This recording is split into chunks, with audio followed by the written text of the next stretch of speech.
Tomorrow, the Senate Judiciary Committee will vote in Judge Ketanji Brown Jackson's Supreme Court confirmation. Jackson has gone through grueling confirmation hearings.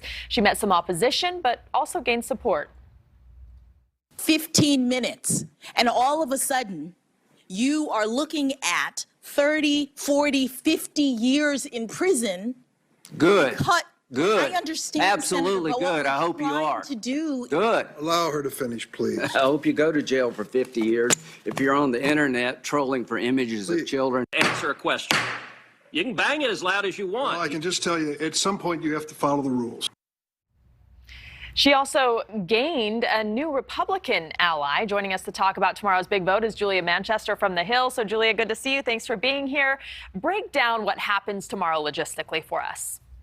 Logistically, you're going to see a confirmation vote within the Senate Judiciary Committee. Now there are 11 Republicans, 11 Democrats on that committee, and she is expected, Ketanji Brown Jackson, to pass that hurdle. And then sometime before Easter, we will see the full Senate vote, in favor or against her confirmation. Now, Ketanji Brown Jackson and many Republicans will say this is likely going to get confirmed. We see that Democrats have a majority in the Senate. And on top of that, despite the fact that it's a 50-50 split in the Senate, Kamala Harris is that tie-breaking vote as the vice president. But Ketanji Brown Jackson and her supporters did have a bit of a victory this week when Republican Senator Susan Collins, who is often seen as a bit of a swing vote in a lot of these decisions, said she would vote to confirm Jackson. And there are a number of other Republicans known for breaking with their party, too. Do you think Collins will be the only Republican on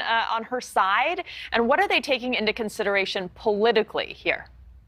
It remains to be seen whether Collins will be the only Republican to vote for Judge Jackson. We know that there are other moderates and other Republicans who have signaled that they would be open to potentially voting for Judge Jackson. Republicans like Senator Mitt Romney or Senator Susan Collins. However, Senator Lisa Murkowski. However, with Senator Murkowski, she's facing a number of political hurdles on her own this year back in Alaska. In fact, she is facing a primary challenge in her Senate reelection bid. So she has a lot of political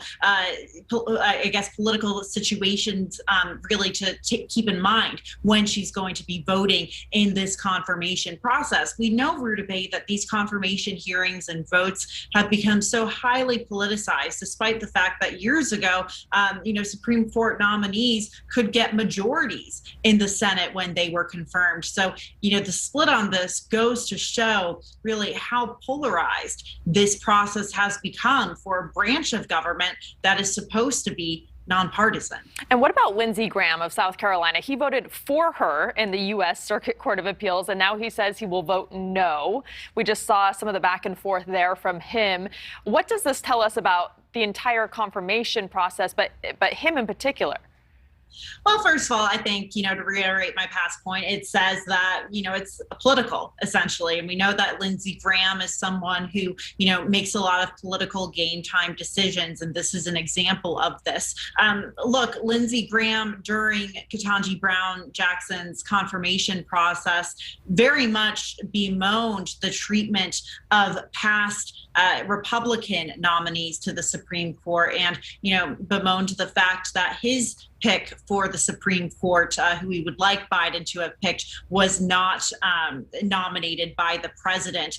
So that has nothing to do with Judge Jackson, but I think it shows really how politics is really surrounding this process. On top of that, you have Lindsey Graham and other Republicans who are voting against Judge Jackson, citing, her stance on judicial or Supreme Court expansion, her stance on, whether the Constitution, for example, is a living document or can be changed or is a flexible document, if you will. And you also have, of course, Republicans trying to draw attention to her past rulings on, child sexual assault or misconduct cases. So it's definitely very political for Republicans right now. We know that Mitch McConnell is very much trying to get his caucus to vote against Judge Jackson.